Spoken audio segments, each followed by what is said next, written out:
মজা করে গাড়ি চালাচ্ছিলাম স্যার, আর রেডিওতে গান শুনছিলাম। তখনই হঠাৎ আমি জোরে একটা আওয়াজ শুনলাম। আমি সঙ্গে সঙ্গে আমার গাড়ি থেকে বেরোলাম আর দেখলাম যে আমার সামনের একটা গাড়িতে দাউ দাউ করে আগুন জ্বলছে। আমি বুঝতে পারছিলাম না যে আমি কি করব। আচ্ছা, এই ঘটনাটা কখন হয়েছিল মনে আছে তোমার? স্যার, আমার মনে হয় হয়তো বিকেল 5টার সময়। হ্যাঁ, এটা কি করে হতে পারে? স্যার, এক সেকেন্ড। স্যার, এই টোল ট্যাক্সের ফুটেজটা দেখুন। এখানে তো গাড়ি 3:30টার সময় ক্রস করেছিল, তাহলে এই জায়গাটা ওখান থেকে 20 কিলোমিটার দূরে স্যার। কিন্তু 20 কিলোমিটার রাস্তা অতিক্রম করতে 1.5 ঘন্টা তো লাগার কথা নয়। আর রাস্তাতে কোনো ধাবা বা হোটেলও নেই যেখানে কিছু খাবার জন্য নেমেছিল ওরা। এক্স্যাক্টলি, ঠিক মতো হলে গাড়ি এখানে 4টের সময় পৌঁছে যাওয়ার কথা, কিন্তু এখানে অ্যাক্সিডেন্ট হয়েছে 5টার সময়। তার মানে এই অপরাধ এই 1 ঘন্টার মধ্যেই হয়েছে। মানে গাড়িটাকে ওই সময় কোথাও নিয়ে যাওয়া হয়েছিল আর ওদের সবাইকে নামিয়ে গাড়ির মধ্যে 7টা লাশ রেখে দেওয়া হয়েছিল। আর তারপর গাড়িটা এখানে এনে ব্লাস্ট করিয়ে দেওয়া হয়েছে। এটা একটা প্ল্যান ছিল। স্যার, স্যার আমার মনে হয় ওদেরকে সেখানেই নিয়ে গেছে যেখানে ওই রিয়াকে নিয়ে গেছিল স্নাফ ফিল্ম বানানোর জন্য। জায়গাটা আমাদের খুব তাড়াতাড়ি খুঁজতে হবে। পূরবী SMS পাঠিয়েছে, কোনো গাছের ছবি। হ্যাঁ পূরবী। স্যার, আমি যে গাছটার ছবি পাঠিয়েছি আপনাকে, এটাকে মোরিঙ্গা অ্যালোফেরিয়া বলে স্যার। হ্যাঁ স্যার, ঠিক এইরকম গাছই রিয়ার ফুটেজেও ছিল স্যার। এই দেখুন স্যার, ওই ফুটেজেরই একটা স্ক্রিনশট পাঠাচ্ছি। স্যার, এই গাছটা মহারাষ্ট্রের 2টো জঙ্গলে পাওয়া যায়। এটা তো এক্স্যাক্টলি ওই রকমই গাছ। মহারাষ্ট্রের 2টো জঙ্গলে? কোন কোন জঙ্গলে? স্যার, একটা জঙ্গল যেটা নাসিকের কাছে, আর দ্বিতীয় জঙ্গলটা যেখানে অ্যাক্সিডেন্ট হয়েছে সেখান থেকে 1 ঘন্টার দূরত্বে। আর ওই জঙ্গলটার নাম হলো প্রিফিক্স ফরেস্ট। নিশ্চয়ই এর মৃত্যুর খেলাটা প্রিফেক্ট জঙ্গলেই হয়েছে।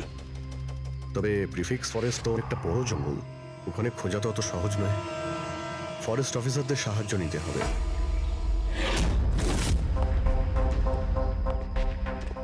এই জঙ্গলে এই সমস্ত হচ্ছে, বিশ্বাসই হচ্ছে না। আপনাদের ইনফরমেশন কি একেবারে সত্যি অফিসার? দেখুন, আমরা শিওর না হলে তো এখানে আসতামই না, তাই না? আচ্ছা, আপনি বলুন যে কয়েকদিনের মধ্যে এরকম কোনো ঘটনা আপনারা দেখেছিলেন বা শুনেছিলেন? জঙ্গলের মধ্যে কিছু হয়েছিল?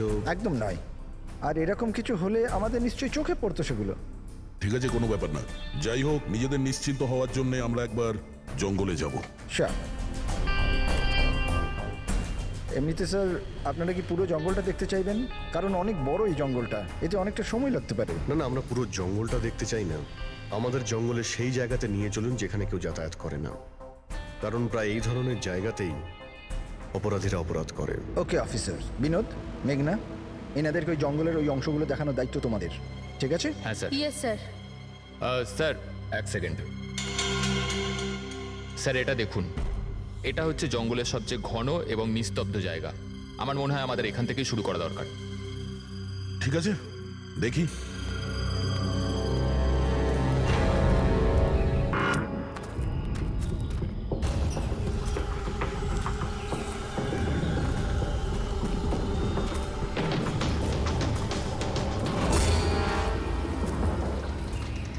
দয়া, গাছের মধ্যে দেখলে?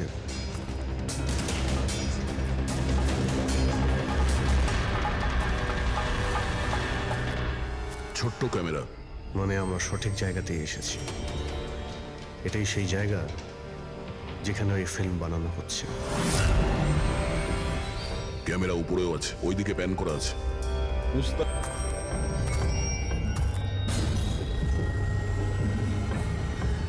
দেখো, যদি ক্যামেরা থেকে কিছু জানতে পারা যায় ওদের আস্তানার ব্যাপারে। না অভিজিৎ, এ তো হাই অ্যান্ড ওয়্যারলেস ক্যামেরা। এর থেকে জানা মুশকিল যে এর মধ্যে যে স্টোরড ফুটেজ আছে সেটা ব্রডকাস্ট কোথা থেকে হচ্ছে। আর এই জঙ্গলে জানি না আর কত ক্যামেরা আছে। দেখা যাক, এরপর কোনো ক্যামেরা পেলে হয়তো সেটা থেকে জানতে পারবো।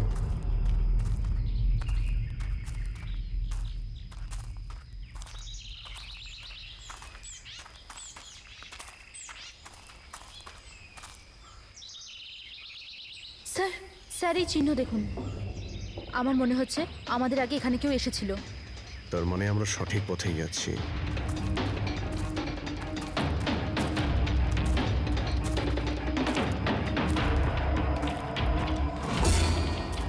স্যার এই চিহ্নগুলো এখানে অবধি রয়েছে। স্যার এর মানে ওদের আড্ডা এখানেই কোথাও রয়েছে।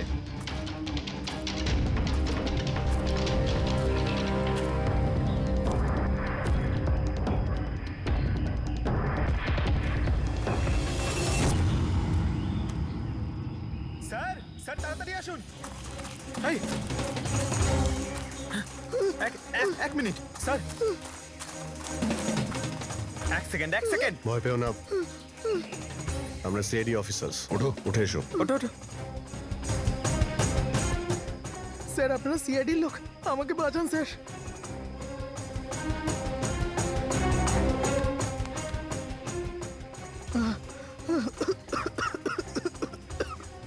তুমি এখানে এলে কি করে? স্যার আমি জঙ্গল থেকে বেরোনোর রাস্তা পাচ্ছি না স্যার, ওই কুড়িটা এক এক করে সবাইকে মেরে দিয়েছে। তোমরা এখানে এলে কি করে? স্যার আমরা শেয়ার ট্যাক্সিতে উঠে পুনে যাচ্ছিলাম, আর আমাদের গাড়ি হঠাৎ করে পাংচার হয়ে গেল, গাড়ি থেমে গেল। রাস্তাতে আগে থেকে কেউ পেরেক আর কাঁচের টুকরো রেখে দিয়েছিল স্যার। তারপর কিছু লোক এলো যাদের মুখোশ দিয়ে ঢাকা ছিল। আমরা কিছু করে ওঠার আগেই ওরা আমাদের ঘুমের ইঞ্জেকশন দিয়ে দিল। আর যখন আমার জ্ঞান এলো তখন আমি এই ঘন জঙ্গলে ছিলাম স্যার।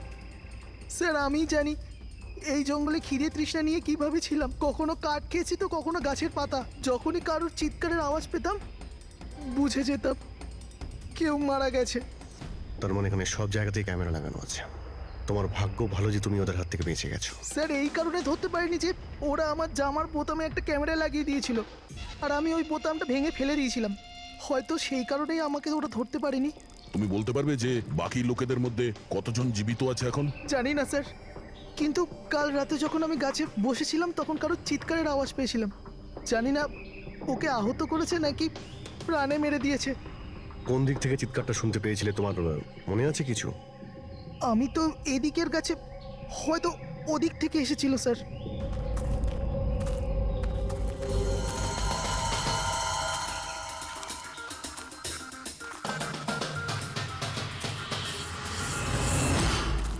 স্যার, রক্ত।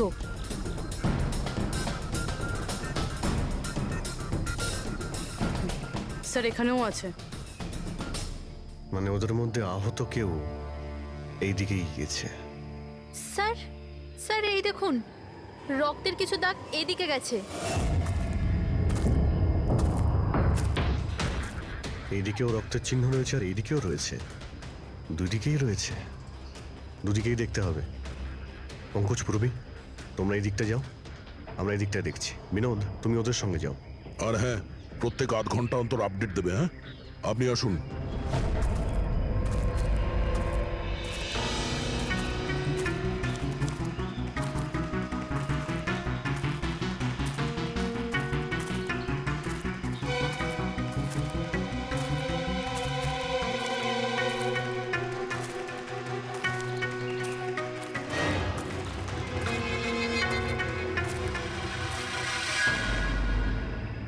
এক মিনিট ওটা কি? এসো। বাড়ি, হয়তো আহত ভিকটিম এখানেই আশ্রয় নিয়েছে। জঙ্গলের মাঝখানে বাড়ি, কিন্তু নকশার হিসাবে এখানে তো কোনো বাড়ি ছিল না। হতে পারে এই ধরনের ফিল্ম যারা বানায় তাদের এই ধরনের লোকেশনের প্রয়োজন হয়, যাতে কেউ ওদের ট্র্যাক না করতে হতে পারে। পারে ওই বাড়িতে যে আহত লোকটা রয়েছে ওই অপরাধী। হতে পারে পঙ্কজ। আর এটাও হতে পারে যে সামনে আরও ক্যামেরা লাগানো রয়েছে। চোখ কান খুলে রেখো।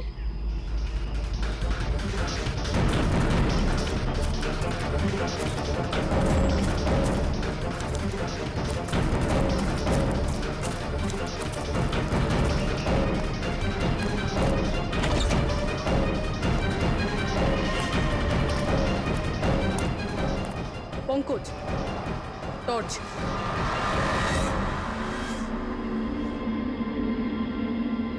এই বাড়িটা তো একদম ভয়ানক ফিল্মের সেটের মতন দেখতে। এই দেখো, ওই আহত ভিকটিমকে এখানেই নিয়ে আসা হয়েছে। ওই আওয়াজটা শুনলে?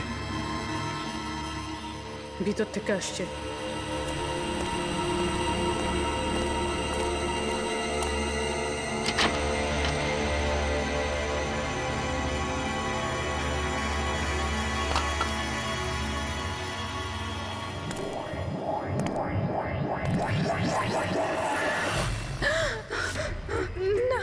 ছেড়ে দাও আমায়, আমাকে যেতে দাও।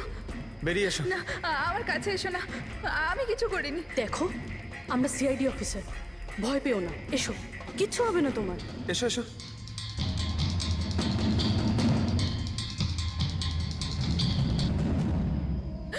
ও এখানেই আছে, ও ও ও ও এখানেই আছে।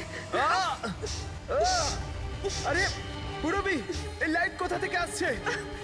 পঙ্কজ, পঙ্কজ, আমি কিছু দেখতে পাচ্ছি না পঙ্কজ। আরে Pankaj sir, Purabi ma'am, Pankaj sir.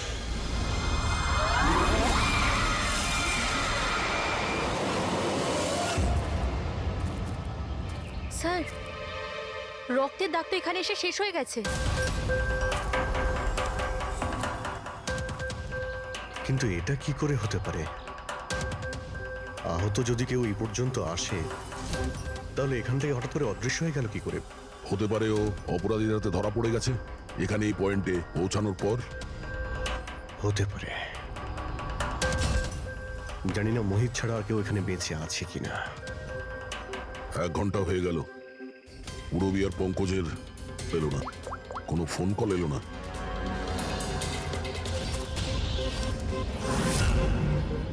Purabi phone তুলছে না। হ্যাঁ পঙ্কজ, দেখছি। পঙ্কজও ফোন তুলছে না। আরে ওরা আবার কোনো সমস্যায় পড়েনি তো? চলো গিয়ে দেখি, চলো। এইদিকে রক্ত আছে মানে এইদিকেই গেছে।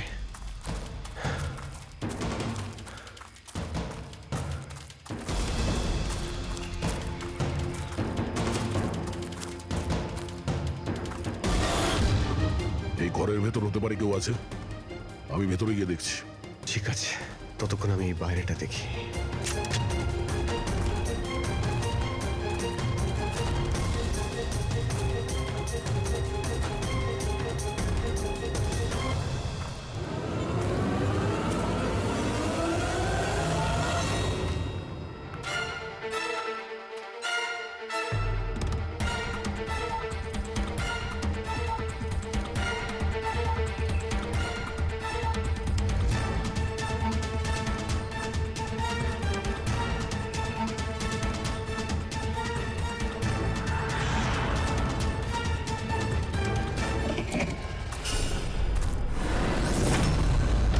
এ তো পঙ্কজের ব্যাগ।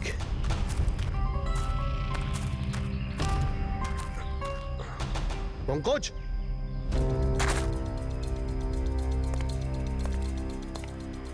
পঙ্কজ,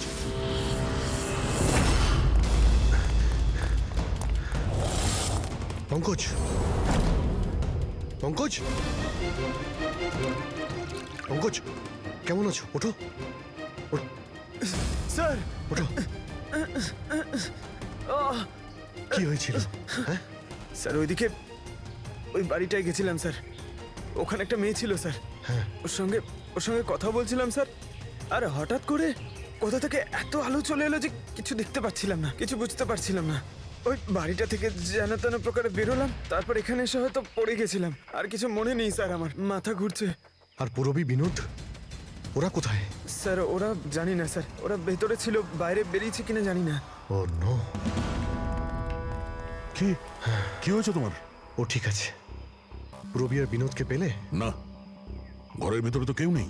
ও গড, ওদের কিছু হয়ে যায়নি তো?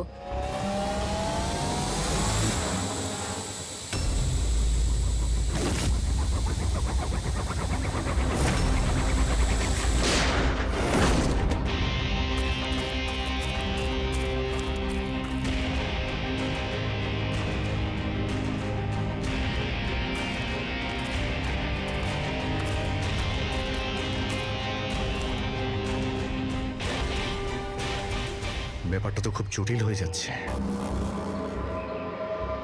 আমাদের ফিরে যেতে হবে, চলো। তার মানে?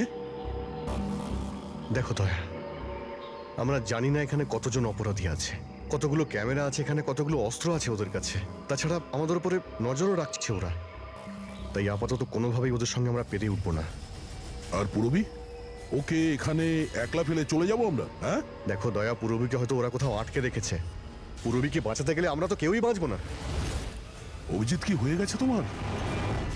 কিছু মনে আছে সিআইডিতে আমাদের প্রথমে কি শেখানো হয়েছিল? এটাই কি সবার আগে নিজের বন্ধুকে পেছনে ফেলে এসো না, যদি বেঁচে থাকে কিংবা মরে যায়। আরে দয়া, সবকিছু রুল বুক অনুযায়ী করা যায় না। আমাদের এটাও শেখানো হয়েছিল প্রেজেন্স অফ মাইন্ডের ব্যবহার করতে। তাই এইরকম পরিস্থিতিতে আমাদের তো আই এম সরি, তোমার এই চিন্তা ভাবনায় আমি এগ্রি করছি না। আই এম সরি, তুমি যদি যেতে চাও চলে যাও। পূরবীকে ছাড়া আমি এই জঙ্গল থেকে বেরোতে পারবো না। দেখো দয়া, জেদ করো না। আমরা এটাও জানি না যে পূরবী বেঁচে আছে নাকি ও কোথায় আছে এখন। অভিজিৎ ও একজন সিআইডি অফিসার, এত সহজে হার মানবে নাও। বেচারি একাই লড়ছে ওই অপরাধীদের সঙ্গে। আর এখন যখন আমাদের সব থেকে প্রয়োজন ওর, আমরা পেছন ঘুরিয়ে চলে যাব। প্রয়োজনীয় এটাই যে যারা ওদের হাতে এখনো ধরা পড়েনি তাদেরকে আমরা যেন বাঁচাতে পারি, ব্যাস। দেখো দয়া, তুমি পূরবীর কথা বাদ দাও আর এখন চলো আমার সঙ্গে। আমরা পরে আবার প্ল্যান করে এখানে ফিরে আসবো, এখন চলো। এর হলোটা কি? এই ধরনের বিহেভ করছে?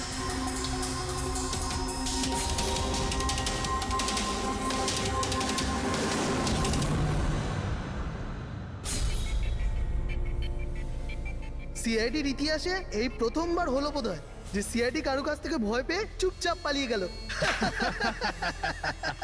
হ্যাঁ ডক্টর, পৌঁছে গেছেন আপনি? হ্যাঁ, ওই জাংশনেই থাকুন, আমরা আসছি ওখানে। আরে সালুঙ্কি স্যার, আপনি এখানে? আমি এখানে। আসুন স্যার। আরে আরে তোমার কি মনে হয়েছিল আমাদের অফিসার পূরবীকে জঙ্গলে রেখে আমরা এখান থেকে চলে যাবো? হ্যাঁ, তাহলে আপনারা দয়া স্যারের ঝগড়া? মিথ্যে ছিল।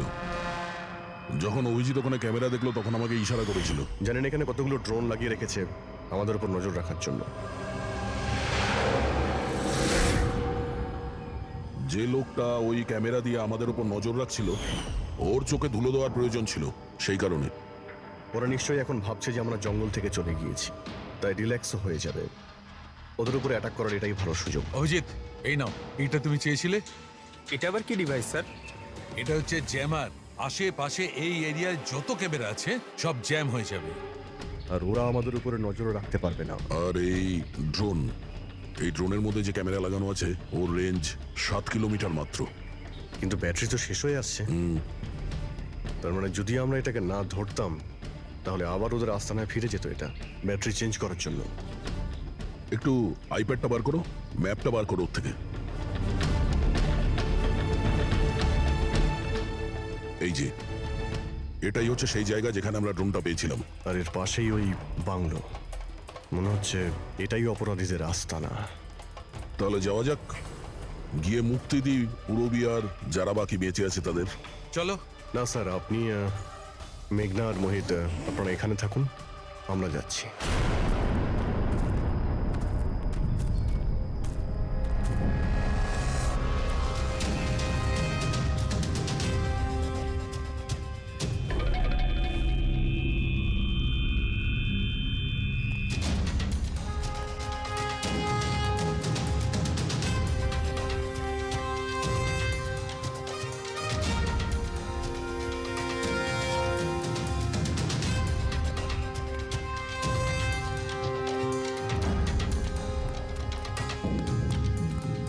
আরে ভাই, সিস্টেমটা বন্ধ হয়ে গেল কি করে? দেখ না একটু, ভিতর থেকে আওয়াজ বন্ধ কি আসছে। করে হলো পুরো সিস্টেম?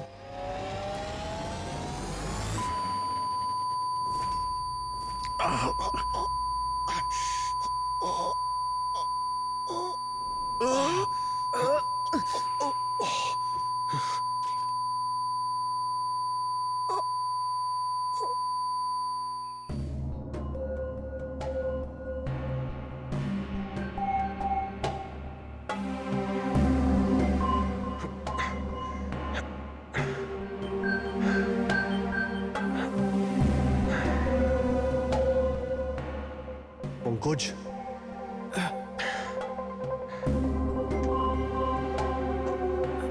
পঙ্কজ, আমাদের ওয়েলকাম জানানোর পুরো বন্দোবস্ত ওরা করে রেখেছিল। স্যার, এরা যদি আমাদের মারতে চাইতো তাহলে আগেই মারতে পারতো।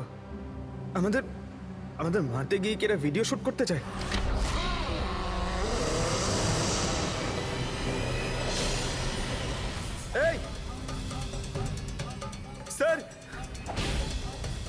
Shut up. স্যার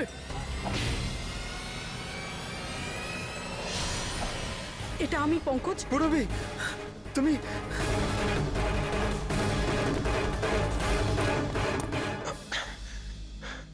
তুমি ঠিক আছো? হ্যাঁ স্যার। ওরা কোথায় আছে? স্যার ওদিকে।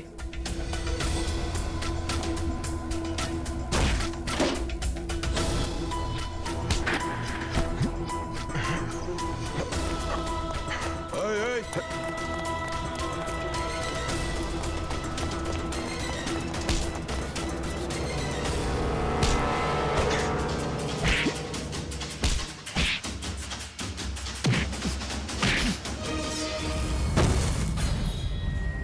স্যার চল চল।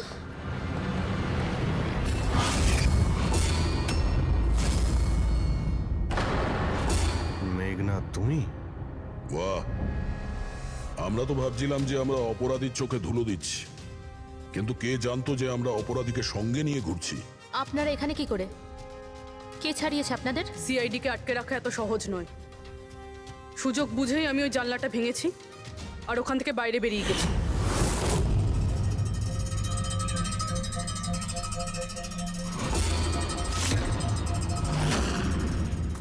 তারপর আমি তাদেরই পিছু নিলাম যাদেরকে তুমি পাঠিয়েছিলে আমাকে খোঁজার জন্য। তারপরে আমি ওই মুখোশ পরা লোকটাকে দেখলাম আর তারও পিছু নিলাম।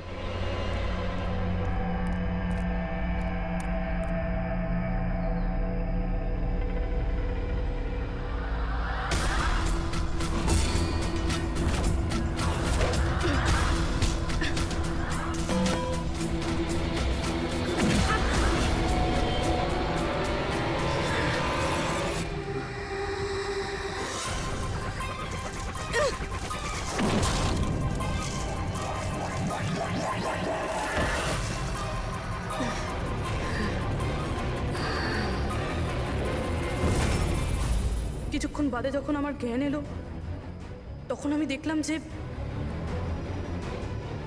কিন্তু আমি বাকি অফিসারদের কাছে পৌঁছানোর আগেই তোমার এই সনিক বুমের আওয়াজে ওনারা সবাই অজ্ঞান হয়ে যান। ওটা তো আমার ভাগ্য ভালো ছিল যে আমি দূরে ছিলাম, তাই ওটার আওয়াজে কোনো প্রভাব পড়েনি। আর তারপরে আমি ভাবলাম যে ওই মুখোশটাকেই আমার অস্ত্র করলে কেমন হয়। যে নিষ্ঠুরতার সঙ্গে তুমি মানুষদের মেরেছো, তুমি তো নারী হওয়ার যোগ্যই না। এখন এটা বলো যে তুমি এগুলো কেন করেছো? এই সব কিছু আমি টাকার জন্য করেছিলাম। যত টাকা আমি এই কাজের জন্য পেয়েছিলাম না, অত টাকা তো আমি আমার জবে 5 বছরেও পাইনি। আর এমনি তো কি যায় আসে, রোজ এত লোক মরে, আরো 2-4 জন মরে গেলে কি হবে? তুমি হয়তো জানো না যে তুমি কতটা অসুস্থ। বাকিরা কোথায় যারা তোমার সঙ্গে ছিল? আমি কারুর কোনো ক্ষতি করিনি স্যার, এতটাও বাজে নই আমি। আর এমনিতেও আমি কোনো খুন নিজের হাতে করিনি। আমাকে তো একজন মহিলা কোটিপতি হওয়ার অফার দিয়েছিল আর আমি সেটা অ্যাকসেপ্ট করেছি। কোন মহিলা? খুব খুব অদ্ভুত নাম ছিল ওর।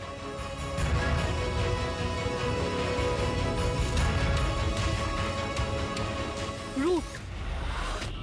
রুট?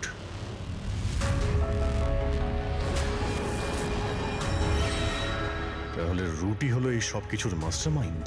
এখন ও এগুলো কেন করেছে ওর জবাব তো ওই দেবে। আর তোমার কথা বলতে গেলে আইন তোমাকে কঠিন থেকে কঠিনতম সাজা দেবে।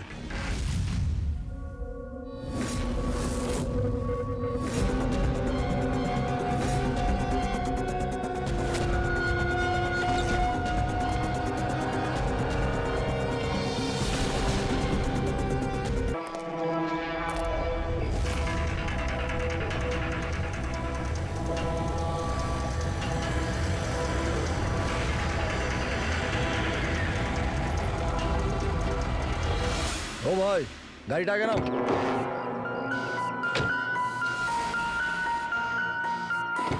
বললাম না গাড়িটা আগে নিতে, আগে নাও। আরে ভাই কি করে আগে নিয়ে যাবো? গাড়ি খারাপ হয়ে গেছে তো। প্রবলেম দেখিও না, আগে গাড়ি ধাক্কা মারো, আগে নাও।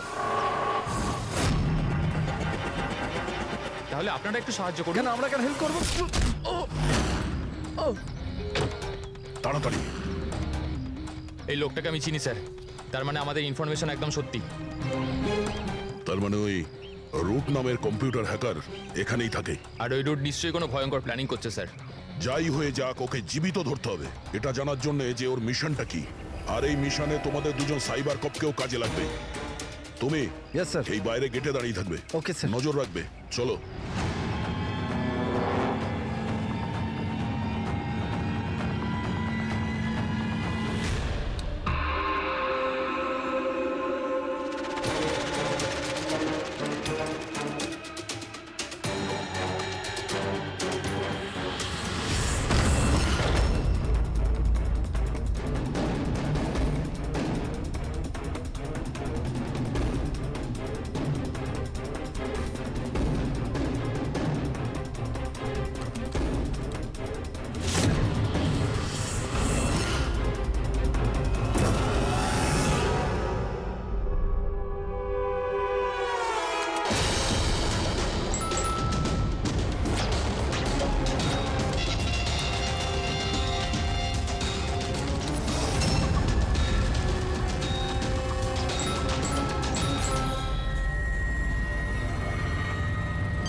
স্যার কেউ নেই।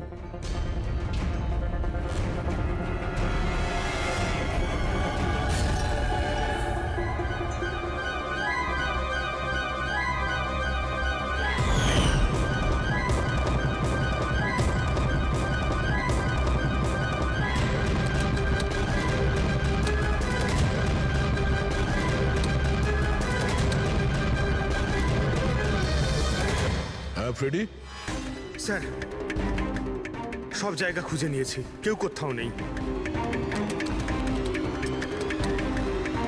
খবর তো ভুল হবে না, এখানেই কোথাও হতে হবে। ঠিক আছে, দেখি।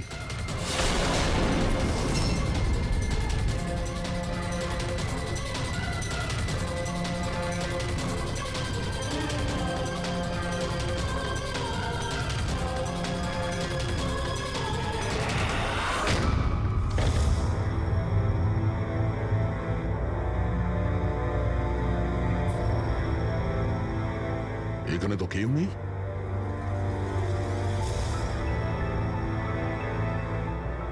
চেয়ার এখনো গরম আছে, মনে হচ্ছে এইমাত্র এখানে কেউ ছিল। তাহলে স্যার সময় মতো পালালো কিভাবে? স্যার আমরা তো বাংলোটার চারদিক থেকে ঢুকলাম, কাউকে তো এখান থেকে বেরোতে দেখিনি। স্যার হ্যাঁ, স্যার এই মনিটরটা দেখুন, এটা তো বাড়ির আশেপাশের ফুটেজ। ও আমাদের দেখে পালিয়ে যায়নি তো? হতে পারে, ও খুব একটা দূরে যায়নি। একটু এই জায়গাটাকে ভালো করে চেক করো। আর পুরবি, এই কম্পিউটারটা চেক করো, দেখো কি পাওয়া যায়। ততক্ষণ আমি গেটে গিয়ে দেখছি।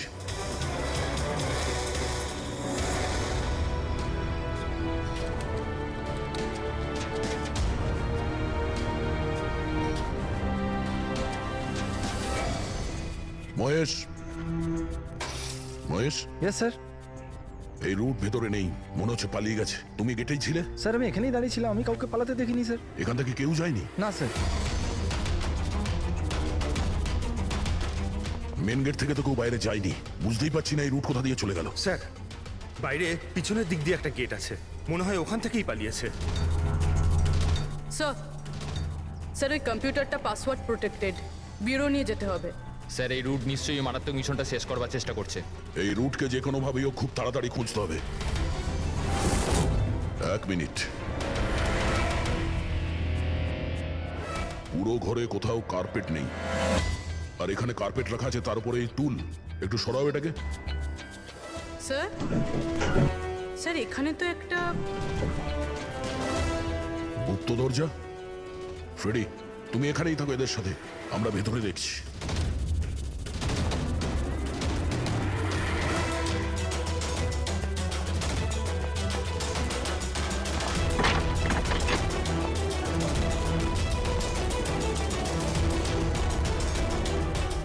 এই, দেখো, তোমার যা বলার আছে তুমি তো এখনই বলে ফেলতে পারো। আমার কিছু বলার নেই, যা কিছু বলার আমার উকিল বলবে। স্যার স্যার আমরা এই রুটের কম্পিউটার সিস্টেম অ্যাক্সেস করে নিয়েছি আর এনক্রিপশনটাও সফল হয়েছে। জানতে পারলে কিছু? হ্যাঁ স্যার। স্যার এই গত কয়েকদিনে ইন্টারনেটে ভয়ানক কিছু ভিডিও পোস্ট করেছে স্যার। ডার্ক ওয়েবে স্যার। অ্যাকচুয়ালি ডার্ক ওয়েব ইন্টারনেটের এমন একটা কালো জায়গা স্যার, যেখানে সব অপরাধী নিজেদের সমস্ত বেআইনি কাজগুলোকে টেকনোলজির মাধ্যমে সফল করার চেষ্টা করে, যেমন অস্ত্র লেনদেন, কিডনি চুরি অথবা কাউকে মারার সুপারি। স্যার এমন কোনো কাজ নেই যেটা এই সাইটে হয় না। একটা কথা বুঝতে পারছি না, যখন সবাই সবকিছু জানে, সবকিছু এত খোলাখুলি হয়, তাহলে এটা আটকানোর জন্য আমরা চেষ্টা করি না কেন? স্যার এটা এত সোজা নয়। অ্যাকচুয়ালি এই সাইটে ঢোকার জন্য আমরা একটা কম্পিউটার সফটওয়্যার চাই, যেটা বাছা গোছা হাই প্রোফাইল অপরাধীদের কাছেই আছে। যেমন এই রুট। Yes sir. আর স্যার যেমন আমরা জানি যে ডার্ক ওয়েবে আইপি অ্যাড্রেস আর ইউজার আইডি এই দুটোই লুকোনো থাকে। দেখাও তো কোন ভিডিও পোস্ট করেছে এই রুট।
আরে এ তো কোনো ভূতের সিনেমার ভয়ানক সিন মনে হচ্ছে।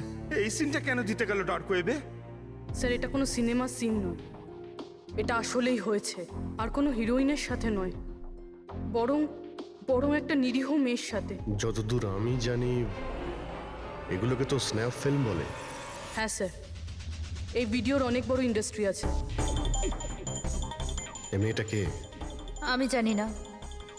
এর মৃত্যুর জন্য তুমিই দায়ী। না না স্যার, আমি কারোর মৃত্যুর জন্য দায়ী নয়। আমাকে শুধু টাকা দেওয়া হয়েছিল এই ভিডিও ডার্ক ওয়েবে দেওয়ার জন্য, আর আমিও দিয়ে দিয়েছি। টাকা কে দিয়েছিল? আমি জানি না। দেখো, জানি না বললে চলবে না। একটা মেয়ে খুন হয়েছে। স্যার আমাকে বিশ্বাস করুন, অনলাইন টাকা ট্রান্সফার করা হয়েছিল আমার অ্যাকাউন্টে। কে করেছিল আমি কিচ্ছু জানি না। যদি না জানো, জানার চেষ্টা করো। তুমি কম্পিউটারটা খুব ভালো করে জানো, তাই না? তাই এটা জানা তোমার পক্ষে অসম্ভব কিছু নয়। খোঁজ নাও। অভিজিৎ, যদি কেউ এই ধরনের ফিল্ম বানিয়ে আপলোড করে, তাহলে খুব তাড়াতাড়ি তাদের কাছে পৌঁছতে হবে, যারা এই মৃত্যুর খেলা খেলছে।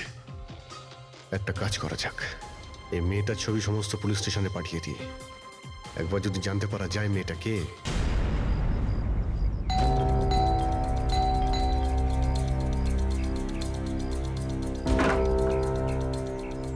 আগে বলুন, কাকে চাইছেন আপনারা? এটা রিয়ার বাড়ি না? হ্যাঁ, আমি ওর বাবা। আসুন। আসলে আমরা সিআইডি থেকে আসছি। আপনার জন্য একটা বাজে খবর আছে। আপনার মেয়ে রিয়া আর এই পৃথিবীতে নেই।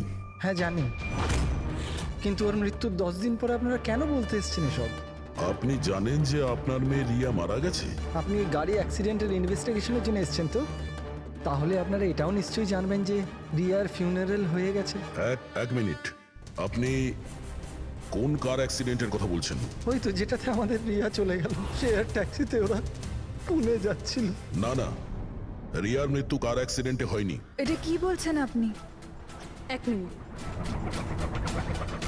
এটাই রিয়া তো? হ্যাঁ এই তো রিয়াই তো। অ্যাক্সিডেন্টের দিন ও তো এই জামা কাপড়ই পরেছিল। এক মিনিট, মনে হচ্ছে কোনো কনফিউশন আছে। আপনি একটু বলুন যে আপনার মেয়ে রিয়ার কার অ্যাক্সিডেন্ট কিভাবে হয়েছিল? শেয়ার ট্যাক্সি করেও পুনে যাচ্ছিল, আরও 7 জন ছিল ওর সাথে। তারপর রাস্তাতেই ওদের গাড়িটার ভয়ঙ্কর অ্যাক্সিডেন্ট হয়ে যায়। পুরো গাড়িটাই ভয়ঙ্কর আগুনে পুড়ে যায়। মৃত ব্যক্তিদের তো মুখটাও ভালো করে চেনা যাচ্ছিল না। তাহলে আপনারা রিয়াকে কি করে চিনলেন? ওর জিনিসপত্র দেখে আমরা ওকে চিনতে পেরেছিলাম। আপনারা এটা বললেন না যে এই ছবি কবেকার? আসলে আমরাও জানি না যে এই ফটোটা কতদিনের, কিন্তু জানলেই আমরা আপনাদেরকে বলে দেবো। মনে হচ্ছে রিয়ার এই অ্যাক্সিডেন্ট দেখানোর জন্য করা হয়েছিল, ওর মৃত্যুর আসল কারণটা লুকানোর জন্য। স্যার, যদি রিয়ার কার অ্যাক্সিডেন্টটা একটা সাজানো ঘটনাই হয়, তাহলে বাকি যে 7 জন ওর সাথে গাড়িতে ছিল তারাও আবার রিয়ার মতোই মারা যায়নি তো? হতে পারে, ওদের ফ্যামিলির সঙ্গে কথা বলতে হবে। আমাদের ভাগ্য ভালো যে 7 জন অ্যাক্সিডেন্টে মারা গিয়েছিল তাদের মধ্যে একজনের শেষকৃত্য এখনো হয়নি। দেখা যাক ডক্টর সালুকে এই লাশ থেকে কি প্রমাণ বার করতে পারে। কিন্তু লাশটা এত বাজেভাবে জ্বলে গেছে যে মুখটা চেনা মুশকিল হবে। তোমাদের সন্দেহ একদম ঠিক। এ লাশ টনির নয়। মনেই হচ্ছিল স্যার আমাদের, কিন্তু এ কে জানতে পারলেন কিছু? না, এখনো তো জানা যায়নি লাশটা কার, কিন্তু এটা জানা গেছে এই লোকটাকে কি করে মারা হয়েছে। আমি এই বডিটা স্ক্যান করেছি, তখন জানতে পেরেছি যে এর পেটে ছুরির গভীর ক্ষত আছে। ছুরি দিয়ে? হ্যাঁ, ছুরির। আর আমার মনে হচ্ছে যে ওই ছুরির আঘাতেই এর মৃত্যু হয়েছে। মানে একজনকে ছুরি দিয়ে খুন করা হয় আর তাকে টনি বলে এদের মধ্যে ঢুকিয়ে দেওয়া হয়েছে। ওই গ্যাং আসলে কি করতে চাইছে? আর এই লোকটার মৃত্যু 3 সপ্তাহ আগে হয়েছে। ও, এই কার অ্যাক্সিডেন্ট হয়েছে 10 দিন আগে? সেটাই তো। তার মানে কারটা যখন পোড়ানো হয়েছিল তার আগেই এই লোকটার মৃত্যু হয়েছিল।